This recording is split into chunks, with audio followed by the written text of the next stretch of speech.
Jesus को सूली दो और फिर मर जाने के बाद 2000 साल तक हजारों हजारों चर्चों में पूजा करो। सुकरात को जहर पिलाओ और फिर 2500 सालों तक दर्शन शास्त्रों की हर किताब में सुकरात को घोषित करो कि इससे महान कोई दार्शनिक नहीं हुआ। यह पश्चाताप है और कुछ भी नहीं। जो व्यक्ति धारणाओं से भरा आता है उसके साथ मुझे मुश्किल खड़ी हो जाती। उसकी धारणाओं के अनुकूल मुझे होना चाहिए तो वो मेरे साथ राजी होता है, और मैं उसकी धारणाओं के अनुकूल कैसे हो सकता हूं?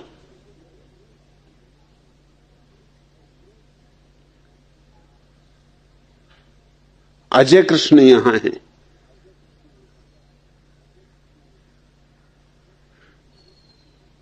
उनको कम्मू बाबा परेशान किए हुए।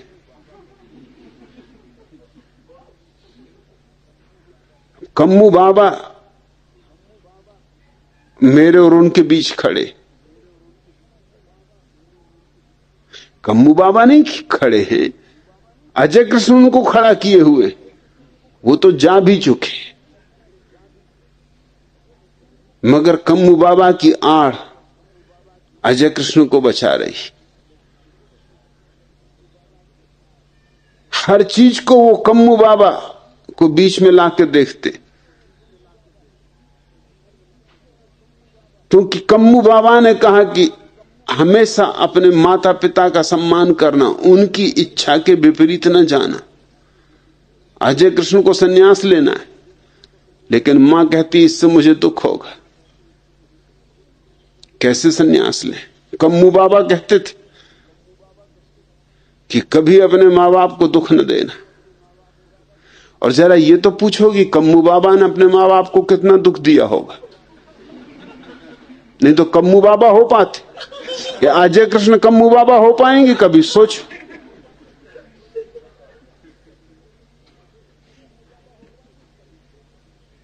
कम्मू बाबा के तो मां बाप का भी पता चलाना मुश्किल होगा, ऐसे भागे होंगे दुख देके कि पीछे लौट के ना देखा होगा। कम्मू बाबा से, लेकिन नहीं, हमारी धारणा की परिपूर्ति होनी चाहिए। गुरजीएफ से किसी ने पूछा कि सारे धर्मशास्त्र कहते हैं कि अपने मां बाप को आदर दो, सम्मान दो, क्यों? तो गुरजीएफ ने कहा इसका कारण, इसमें ईश्वर की चालबाजी। सुन के वो आदमी बहुत हैरान हुआ। गुरजीएफ तो अपने किस्म का अनूठा आदमी था, और इस तरह के अनूठे आदमी अनूठी बात ही कहते। उसने कहा क्या कहते हैं आप, इसमें ईश्वर की चालबाजी है? गुरजीएफ ने कहा निश्चित ईश्वर की चालबाजी, क्योंकि ईश्वर को भली भांति पता है जो व्यक्ति अपने मां बाप को आदर देता है वो ईश्वर को भी आदर देगा। अरे जो मां बाप तक की फिक्र नहीं करता वो क्या खाक फिक्र ईश्वर की करेगा? ईश्वर यानी महापिता। अब छोटी पिता को धक्का दे दिया तो आकाश में बैठे पिता की कौन फिक्र करता है? देखा जाएगा जब मिलेंगे। और अभ्यास तो यही हो रहा है।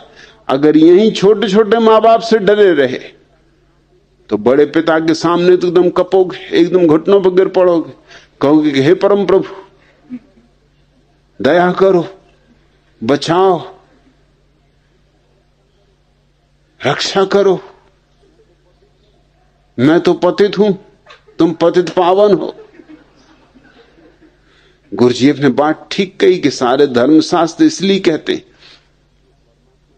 इसमें परमात्मा की चालबाजी, परमात्मा की हो या ना हो, लेकिन पुरोहितों की चालबाजी जरूर। क्योंकि मां बाप को आदर दो तो पुरोहित को भी तुम आदर दोगे, क्योंकि मां बाप और पुरोहित एक ही षड्यंत्र के हिस्से। मां बाप कहते हैं पुरोहित को आदर दो, पुरोहित कहता है मां बाप को आदर दो। पुरोहित समर्थन करता है माँ बाप का, माँ बाप समर्थन करते हैं पुरोहित का। लेकिन जब भी तुम बुद्ध या महावीर या जीसस जैसे व्यक्ति के पास जाओगे तो तुम्हारी इन धारणाओं का कोई समर्थन नहीं हो सकता है। अब तो अजय कृष्ण कुछ ऐसे घबरा गए हैं कि कल उन्होंने झूठे नाम से प्रश्न पूछा। कल जो नवल किशोर डीडी के नाम से जो प्रश्न था वो अजय कृष्ण का था। नवल किशोर को मैं जानता हूं, वर्षों से जानता हूं, उन्होंने कभी प्रश्न पूछे ही नहीं। अचानक वो प्रश्न पूछेंगे इसकी संभावना नहीं, और पूछ भी नहीं सकते, वो अपने बाप से डरे हुए। उनके पिता जो हैं डीडी,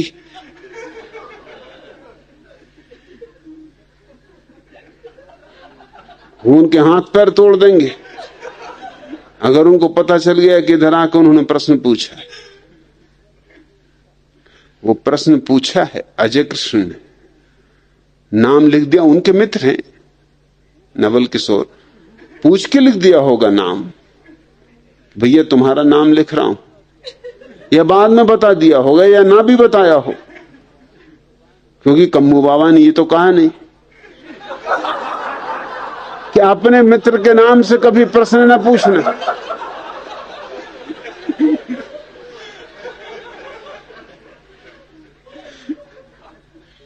अजय कृष्ण सुनते भी हैं व्याख्यान, तो यहां बुद्ध भवन में बैठ के नहीं सुनते, बाहर बगीचे में बैठ के, इतने पास बैठ के सुनना खतरनाक है।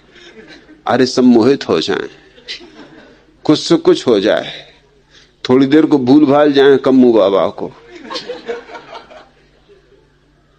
कोई बात गले उतर जाए। उधर दूर बैठे रहते हैं दरवाजे के पास कि अगर एकदम मगात कोई बात पकड़ ही ले तो कम से कम भागने की सुविधा तो है, दरवाजे से निकल भागे। शरीर भी थोड़ा बजनी है, दरवाजे के पास ही रहना ठीक है। एकदम भागे इधर से और कोई गार्ड वगैरह पकड़ ही ले,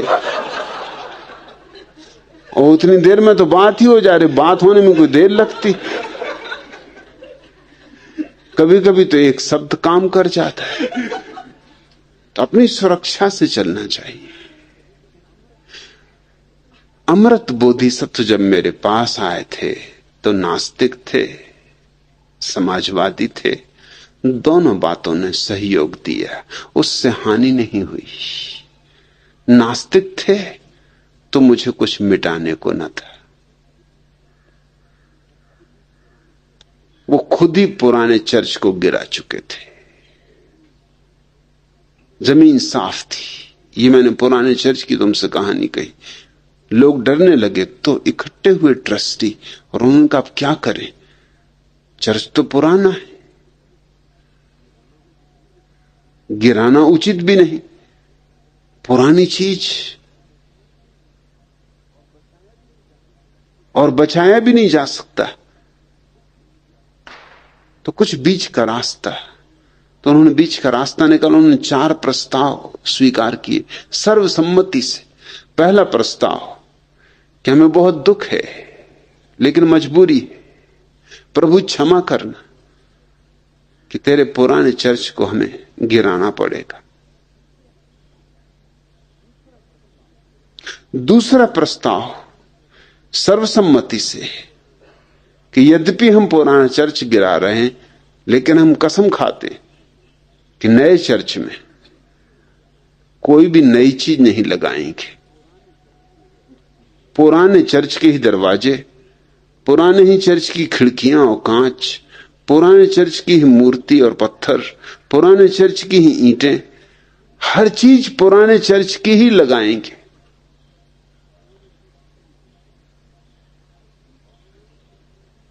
और तीसरा प्रस्ताव स्वीकृत किया सर्वसम्मति से कि जब तक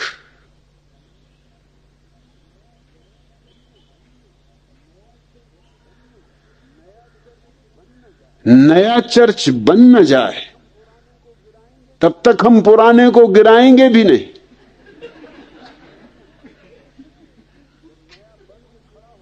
जब नया बन के खड़ा हो जाएगा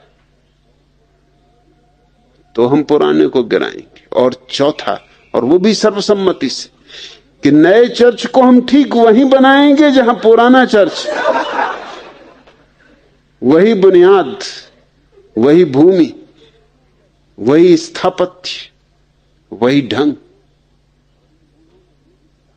और इन मूढ़ों को यह भी ख्याल ना आया ये क्या प्रस्ताव स्वीकार कर रहे हैं, मगर ये हर आदमी की मूढ़ता है। अतीत को हम पकड़ते, जोर से पकड़ते, उसमें बड़ी सांत्वना मिलती। अमृत बोधिसत्व जब मेरे पास आए, उनके पास कोई अतीत ना था, मैं प्रसन्न हुआ था। नास्तिक को देख के मैं सदा प्रसन्न होता हूं। ये जो लोग आ जाते हैं, कोई कम्मू बाबा को लेके आ गया, कोई मुइनुद्दीन बाबा को लेके आ गया, कोई निजामुद्दीन बाबा को लेके आ गया, इनके बाबा देखकर ही मैं सोचता हूं कि पहले इन बाबा से सिर फोड़ो, किसी तरह बाबा में से बोबदा बनाओ, तब कहीं ये दिखाई पड़े तो पड़े। ये छिपे हैं बहुत पीछे।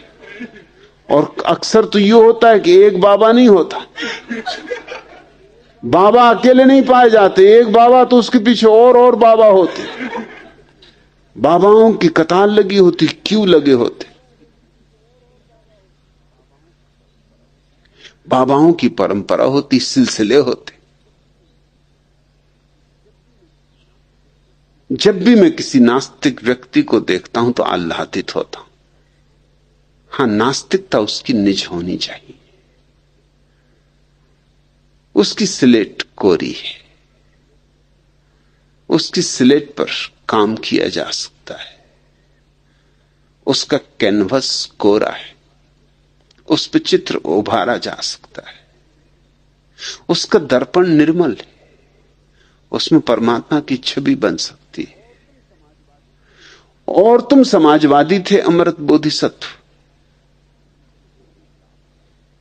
इससे भी लाभ हुआ, क्योंकि समाजवादी ही केवल समझ सकता है व्यक्तिवाद का मूल्य। जीवन बड़ा अनूठा गणित है। जिन लोगों के जीवन में समाजवाद की कोई स्पष्ट रूपरेखा नहीं, उनके सामने व्यक्ति की भी कोई रूपरेखा नहीं होती। रहते हैं भीड़ में, भीड़ के हिस्से होते, मगर चूंकि समाजवाद की कोई स्पष्ट रूपरेखा नहीं होती, इसलिए व्यक्ति को भी अलग करके देखने की क्षमता नहीं होती। समाजवादी का अर्थ क्या होता है? समाजवादी का अर्थ होता है व्यक्ति का कोई मूल्य नहीं। व्यक्ति केवल समाज के लिए एक उपकरण मात्र है, साधन मात्र है। समाज साध्य है, व्यक्ति साधन है। व्यक्ति की कुर्बानी दी जा सकती है समाज के लिए, लेकिन असलियत यह है कि समाज केवल एक शब्द है। समाज कहीं मिला तुम्हें? जरा ढूंढने निकलो, तुम्हें कहीं कोई समाज मिलेगा? जब मिलेगा कोई व्यक्ति मिलेगा, व्यक्ति का यथार्थ है। समाज तो केवल संज्ञा मात्र है। अच्छे अच्छे प्यारे प्यारे शब्द बहुत भटकाने और भरमाने वाले हो जाते। समाज, मनुष्यता, मनुष्यता को कहां खोजोगे? मेरे पास लोग आते हैं, वो कहते हैं मनुष्यता को प्रेम करते हैं। मैं उनसे कहता हूं मनुष्य को प्रेम करो। मनुष्यता को क्या खाक प्रेम करोगे? कैसे करोगे? गले लगाओगे मनुष्यता को? ये तो तरकीब है बचने की। मनुष्य को तो तुम छोड़ना चाहते हो, मनुष्य से तो बचना चाहते हो, क्योंकि मनुष्य तो यथार्थ है। मनुष्यता का अच्छा शब्द खोज लिया तुमने, एक हवाई शब्द जिसमें कुछ भी नहीं है, खाली शब्द, लेकिन उस खाली शब्द को सिर पर उठाए लिए फिरोगे। झंडा ऊंचा रहे हमारा, और झंडे में है क्या? एक कपड़े का टुकड़ा बांध रखा है, रंगीन कर लिया होगा। और झंडा है क्या? सिर्फ डंडे को छिपाने का उपाय है और कुछ भी नहीं। जब तुम कहते हो झंडा ऊंचा रहे हमारा, तब ठीक से समझ लेना तुम ये कह रहे डंडा ऊंचा रहे हमारा। लेकिन डंडा ऊंचा रहे हमारा ये अगर कहो तो और डंडे उठ जाएंगे कि कौन है तू डंडा ऊंचा करने वाला। झंडा ऊंचा रहे हमारा, ठीक भाई, मजिस करो, झंडे में क्या हर जाए, मगर झंडे के भीतर होता डंडा ही ऊंचा है। मनुष्यता को प्रेम करते, दिव्यता को प्रेम करते, सत्य को प्रेम करते, सौंदर्य को प्रेम करते, मगर यथार्थ कुछ और है। खोजने जाओगे मनुष्यता नहीं मिलेगी, मनुष्य मिलेगा। सौंदर्य नहीं मिलेगा, सुंदर फूल मिलेंगे, सुंदर सूरज मिलेगा, सुंदर चांद तारे मिलेंगे, कोई सुंदर तत्व मिलेगा, सौंदर्य नहीं। ये तो कोरे शब्द हैं, थोथे शब्द हैं, मगर थोथे शब्द बड़े महत्वपूर्ण बन जाते, इतने महत्वपूर्ण बन जाते हैं कि हम यथार्थ की कुर्बानी चढ़ा सकते। समाजवादियों ने व्यक्ति की कुर्बानी चढ़ा दी। रूस में स्टालिन ने अंदाजन 1 करोड़ व्यक्ति मारे, और बेझिझक मारे, और मार सका बिना किसी संकोच के, बिना किसी अपराध भाव के। कारण एक ऊंचा शब्द। ये व्यक्ति कोई अपने लिए तो मार नहीं रहा है, कोई हिंसा तो कर नहीं रहा है, ये तो समाजवाद की वेदी पर आहुति चढ़ाई जा रही। ये तो जो लोग समाजवाद के आने में बाधा डाल रहे हैं उनकी कुर्बानी चढ़ाई जा रही। व्यक्ति मारे समाजवाद के लिए, और समाजवाद किसके लिए? व्यक्तियों के लिए। कैसा चक्कर है, कैसा दुष्ट चक्र है। समाजवाद है व्यक्तियों के लिए, और व्यक्ति काटे जा रहे समाजवाद के लिए। स्टालिन का तर्क पुराना तर्क है, कोई नया नहीं। हमेशा ऊंची चीज के लिए नीचे को कुर्बान किया जा सकता है, लेकिन ख्याल रखना कि ऊंची चीज है भी या नहीं, यह केवल एक कोरा शब्द है। शांति के लिए लोग युद्ध करते हैं, क्या मजा है। कहते हैं शांति और करते हैं युद्ध, और कहते हैं शांति की रक्षा के लिए कर रहे हैं। मोहम्मद की तलवार पर यह वचन खुदा हुआ था, शांति ही मेरा धर्म। तलवार पे यह वचन खुदा हुआ था, और मोहम्मद ने अपने धर्म को भी नाम दिया इस्लाम। इस्लाम का अर्थ होता है शांति का धर्म, और इस्लाम ने जितनी अशांति फैलाई हो शायद किसी ने भी नहीं फैलाई। तलवार के बलबूते पर जबरदस्ती इस्लाम करोड़ों लोगों पर थोपा गया है, और यह शांति का धर्म। हिंदू सहिष्णुता की बात करते, और हजारों साल से जितना हिंदुओं ने शूद्रों को सताया है दुनिया में, किसी ने किसी को नहीं सताया, और सहिष्णु।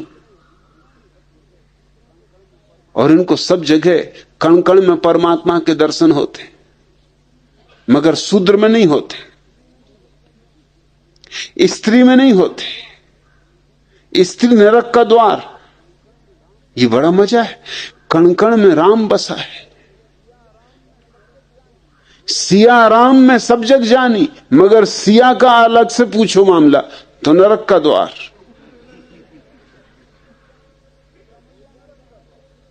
सीता मैया नरक का द्वार, रामचंद्र जी से जोड़ दो तो बस सोने में सुगंध आ गई। नरक का द्वार एकदम स्वर्ग का द्वार हो गया। कण कण में इनको परमात्मा दिखाई पड़ता है, लेकिन सूत्रों में नहीं।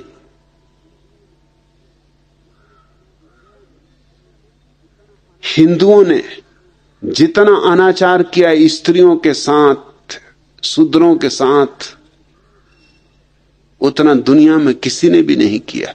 और ये धर्म सहिष्णुता का धर्म है, प्रेम का धर्म है, विश्व बंधुत्व का धर्म है। दावा है हमारा कि सारा विश्व हमारा कुटुंब है, और शूद्र को भी हम अपना परिवार का हिस्सा ना बना सके। शूद्र को तो छोड़ दो, स्त्री को भी हम अपना अंग ना बना सके। जैन मानते हैं स्त्री पर्याय से किसी का मोक्ष नहीं। क्या मजा है। और ये जैन कहते हैं कि तुम शरीर नहीं हो, आत्मा हो। जरा देखते हो असंगतियां, मूढ़तापूर्ण बातें। तुम शरीर नहीं हो, आत्मा हो, तो क्या आत्मा भी स्त्री और पुरुष होती?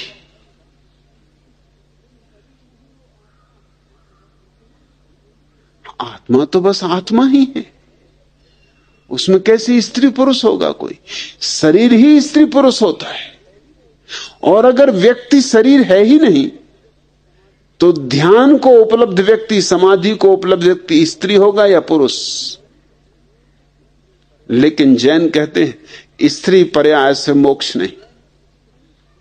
एक जैन स्त्री पता नहीं किस भूल चूक से, बड़ी हिम्मतवर स्त्री रही होगी, तीर्थंकर हो गई,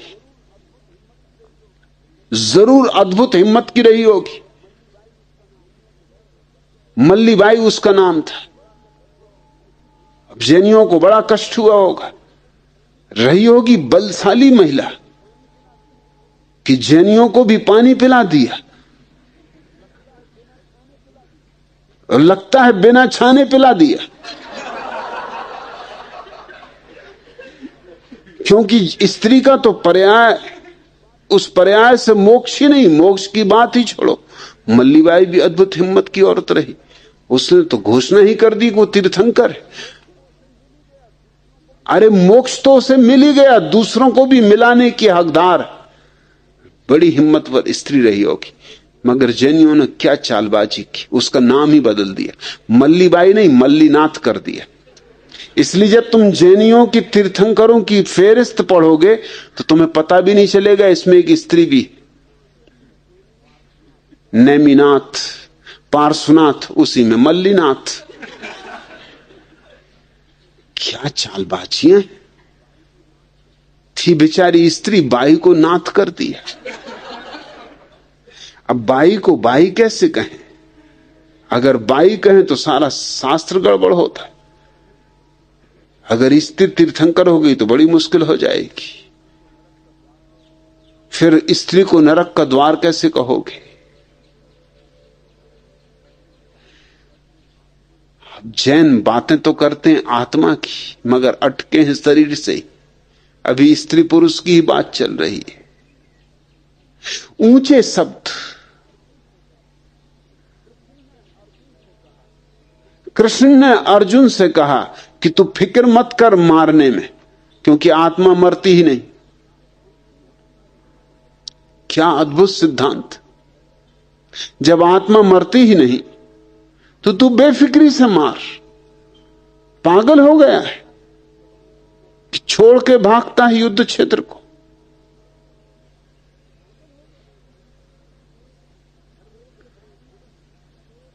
धर्म क्षेत्र, कुरुक्षेत्र, ये तो धर्म का युद्ध हो रहा है।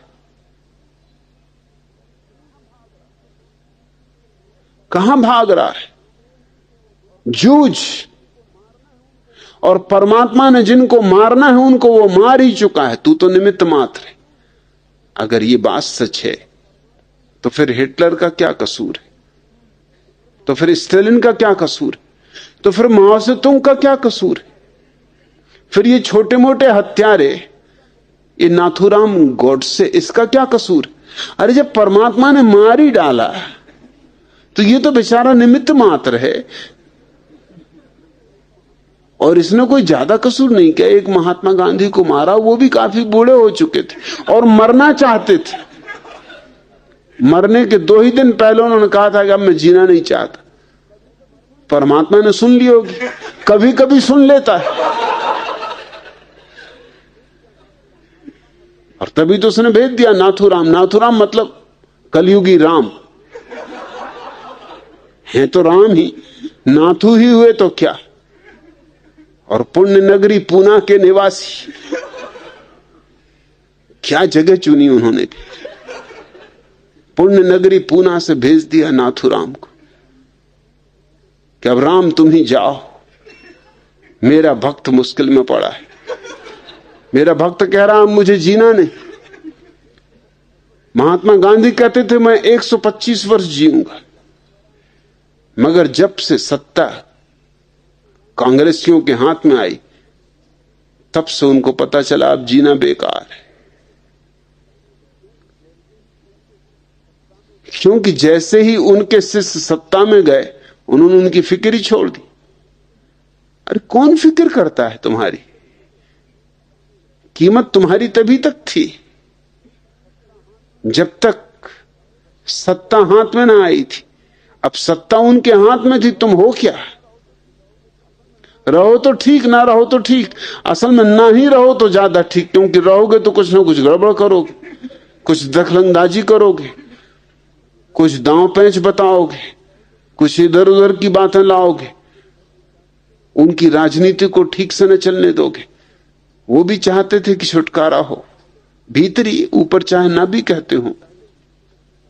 क्योंकि 7 दिन पहले ही सरदार वल्लभ भाई पटेल ने लखनऊ की एक राष्ट्रीय स्वयंसेवक संघ की रैली में यह घोषणा की थी कि राष्ट्रीय स्वयंसेवक संघ से ज्यादा सुंदर, सुव्यवस्थित, सुसांस्कृतिक और धार्मिक कोई संगठन भारत में नहीं। और उसी राष्ट्रीय स्वयंसेवक संघ के सदस्य ने महात्मा गांधी को गोली मारी। मगर कसूर क्या? एक ही आदमी को मारा। अगर हम शास्त्रों को मान के चलें तो वो जो कुरुक्षेत्र का युद्ध हुआ, धर्म क्षेत्र जो था, खूब हुआ धर्म क्षेत्र में भी काम। 1 अरब से लेके 1.25 अरब आदमी के बीच लोग मरे।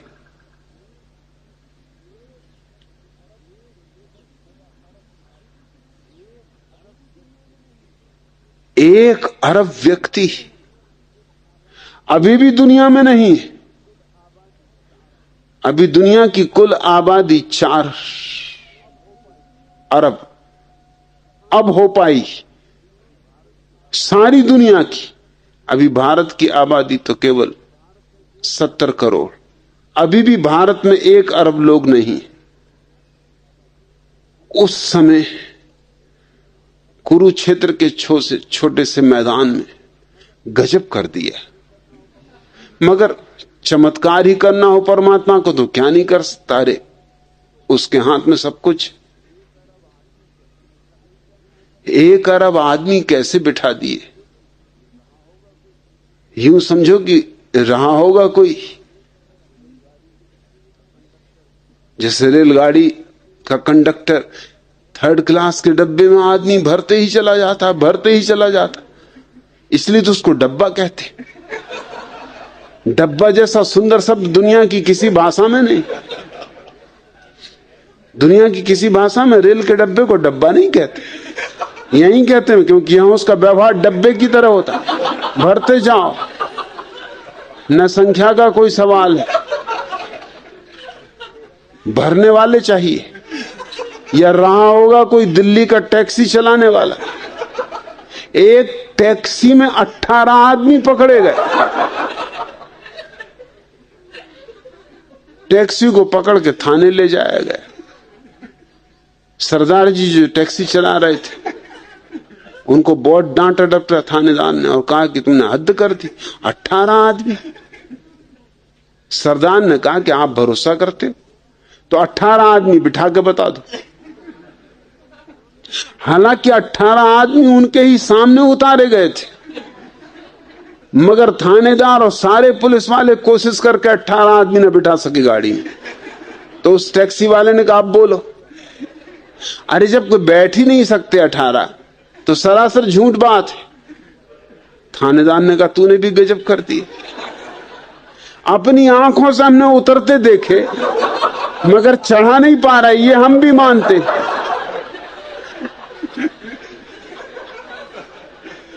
तो भगवान भी कोई टैक्सी वाला रहा या क्या? कुरुक्षेत्र का छोटा सा मैदान, हाँ हॉकी क्रिकेट का मैच करना हो तो ठीक, ओलंपिक भी करना हो तो मुश्किल पड़ जाए, तो छोटा पड़ जाए।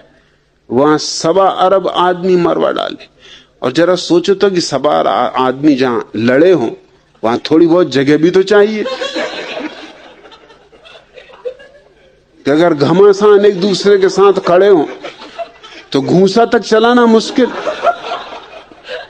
तलवारें वगैरह निकालेंगे कहां, और हाथी घोड़ों का क्या होगा, और रथ वगैरह कैसे चलेंगे? ये तो वैसे ही मर जाएंगे, बिना मारे मर जाएंगे। मगर कृष्ण ने कहा कि बेफिक्री से मार, क्योंकि आत्मा तो मरती ही नहीं। जब आत्मा मरती ही नहीं तो दुनिया में फिर हत्या का कोई अपराध ही नहीं। अच्छे अच्छे शब्दों की आड़ में भी हम क्या क्या छिपा लेते। आत्मा नहीं मरती इसलिए मारो बेफिक्री से, और परमात्मा के बिना इशारे के तो पत्ता नहीं हिलता, तो तुम मारोगे कैसे? उसने मार ही दिया होगा पहले, तुम न मारोगे कोई और मारेगा।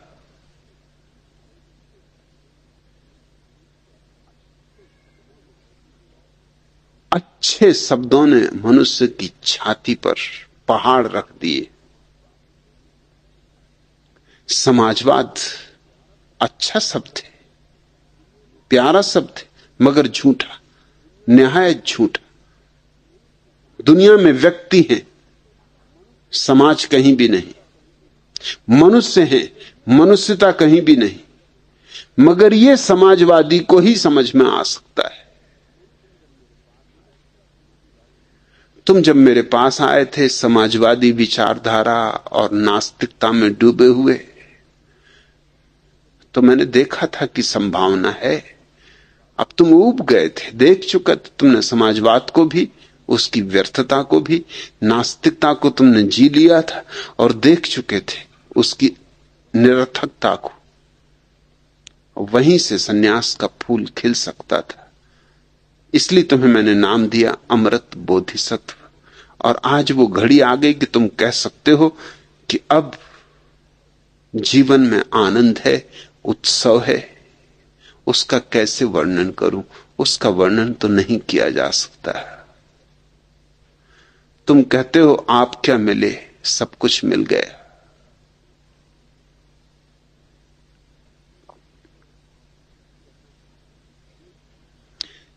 कहना तो कठिन हो जाता है। जो भी महत्वपूर्ण है अनकहा रह जाता है। किसको आती है मसीहाई? किसको आती है मसीहाई? किसे आवाज दूं? किसको आती है मसीहाई? किसे आवाज दूं? बोल एक खूंखार तन्हाई, किसे आवाज दूं? बोल एक खूंखार तन्हाई, किसे आवाज दूं? पढ़ते पढ़ते पढ़ते पढ़ते दुख गई हैं पुतलियां। पढ़ते पढ़ते पढ़ते पढ़ते दुख गई हैं पुतलियां। बुझ रही है समय बिनाई, किसे आवाज दूं? चुप रहूं तो हर नफस डसता है नागिन की तरह। चुप रहूं तो हर नफस डसता है नागिन की तरह। आह भरने में है रुसवाई, किसे आवाज दूं? आह भरने में है रुसवाई, आह भरने में है रुसवाई, किसे आवाज दूं?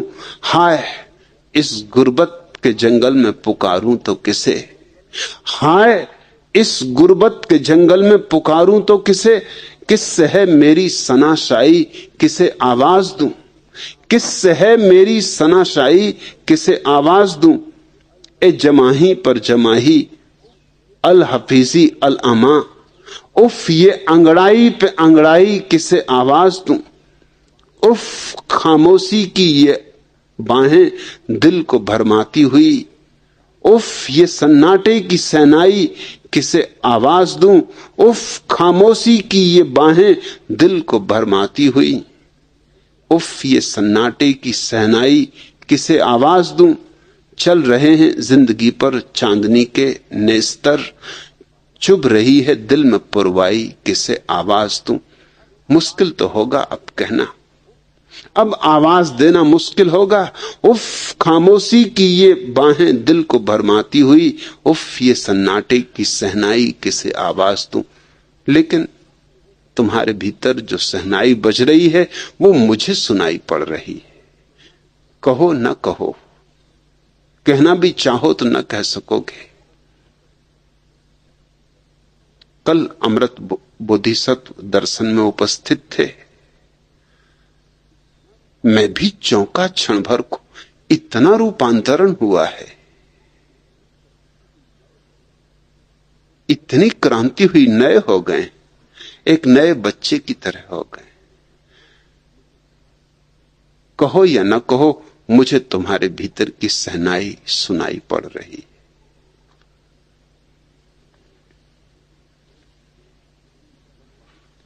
दूसरा प्रश्न, भगवान इस वर्ष से जनगणना की जा रही है जिसमें अनिवार्य रूप से जाति धर्म की जानकारी देकर घोषणा करनी पड़ती। चूंकि आपके सन्यासी तथाकथित किसी प्रचलित जाति धर्म को मान्यता नहीं देते, वे जनगणना अधिकारी को क्या जानकारी दें। अरूपानंद इतने जल्दी भूल गए, कल ही तो मैंने कहा जात हमारी ब्रह्म, माता पिता है राम, गिरह हमारा शून्य में अनहद में विश्राम। अब और क्या चाहिए। माता पिता की जगह लिख देना राम, जाति की जगह ब्रह्म, धर्म की जगह शून्य और भाषा की जगह अनहद। जात हमारी ब्रह्म है, माता पिता है राम, गिरह हमारा शून्य में अनहद में विश्राम।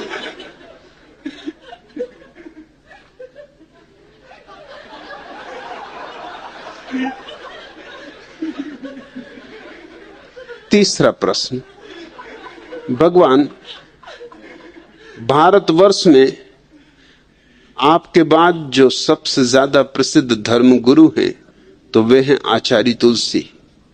अभी अभी उन्होंने कुछ नए आयाम शुरू किए हैं, वे इस प्रकार।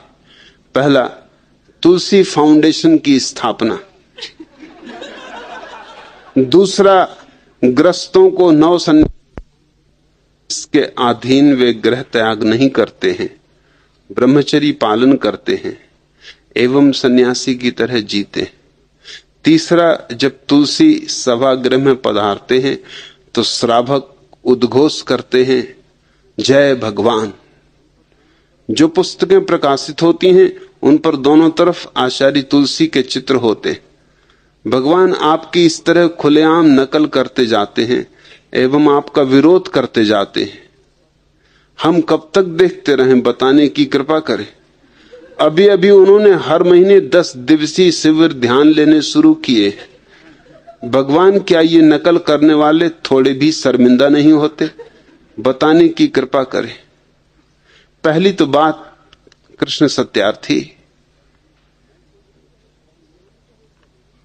मैं कोई प्रसिद्ध व्यक्ति हूं?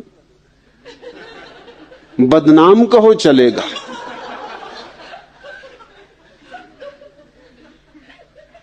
बदनामी में मुझे रस भी है, प्रसिद्धि में मुझे कोई रस नहीं। और तुम मुझे धर्मगुरु कहते हो, तो अधर्मगुरु कौन होगा?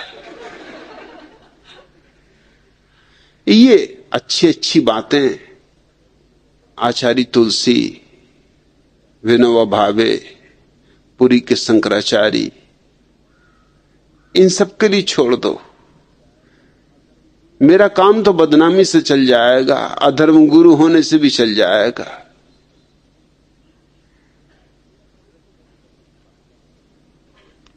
रही नकल की बात, तो दया करो उन पर। क्या करें, मजबूरी है। खुद का कोई बोध नहीं, खुद का कोई अनुभव नहीं, नकल भी करते हैं, नकल करना भी नहीं आता, और तो बात और। ऐसा ही प्रश्न चैतन्य कीर्ति ने पूछा है भगवान आचार्य तुलसी के शिष्यों ने प्रेक्षा ध्यान साधना शिविर स्मारिका भेजी, जिसमें राजसमंद के श्री भिक्षु बोधि स्थल शिविर में हुए प्रेक्षा ध्यान तथा प्रवचनों का विवरण प्रकाशित हुआ है। आपके पुराने समय के साहित्य में जो निष्क्रिय ध्यान है, शरीर शिथिल हो रहा है, श्वास शांत हो रही है, विचार शांत हो रहे हैं, वही ज्यों का त्यों इनका प्रेक्षा ध्यान है। सक्रिय ध्यान में थोड़ा हेरफेर करके इनके साधक कुंडलनी जागरण भी करते। आचार्य श्री तुलसी तथा युवाचार्य महाप्राज्ञ से प्रेरित होकर जिन साधुओं साध्वियों तथा साधकों ने जो प्रवचन वहां दिए, वे प्रवचन तथा बोध कथाएं शब्दशाह आपके प्रवचनों से ली गई। हाँ, कहीं कहीं अपनी बातें जोड़कर छीछा लेदर भी की है। नकल यहां तक की है कि शिविर स्थल के प्रवेश द्वार पर एक साइन बोर्ड लगाया है, कृपया अपने मन और जूते यहीं उतार दो।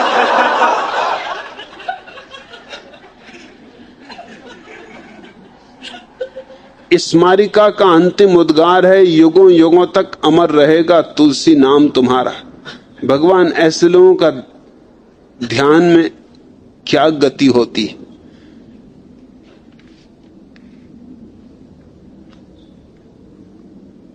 ध्यान का अर्थ है अपने भीतर मौलिक स्वरूप की खोज। ध्यान उधार नहीं होता, बासा नहीं होता, नकल तो हो ही नहीं सकता। इन विचारों को ध्यान से क्या लेना देना है। इनको तो सिर्फ एक बात अखर रही है कि मेरी बात दुनिया के कोने कोने तक पहुंच रही है, लाखों लोग आंदोलित हो रहे हैं। इनको यही अड़चन लग रही कि जरूर मेरी बात में कुछ होगा जिसके कारण इतने लोग प्रभावित हो रहे हैं, और उस प्रभाव से कहीं हम वंचित न रह जाएं, कहीं ऐसा ना हो कि हम पिछड़ जाएं, कहीं इस दौड़ में पीछे न रह जाएं। इसलिए नकल करो, इस बात की ही नकल करो, इस बात में ही कुछ होगा। इन सबको बता दो इस बात में कुछ भी नहीं होता, व्यक्ति में होता है कुछ। बातों की नकल तुम कितनी ही करो, कुछ परिणाम नहीं होगा। इससे तुम तो ध्यान को उपलब्ध होगे ही नहीं, जिनको तुम ध्यान करवा रहे हो उनको भी भटका रहे हो, भरमा रहे हो, इसका भी तुम पाप कर रहे हो। इन पर दया करो, नाराज ना होना, और इनकी कोई चिंता लेने की जरूरत नहीं। आज इतना।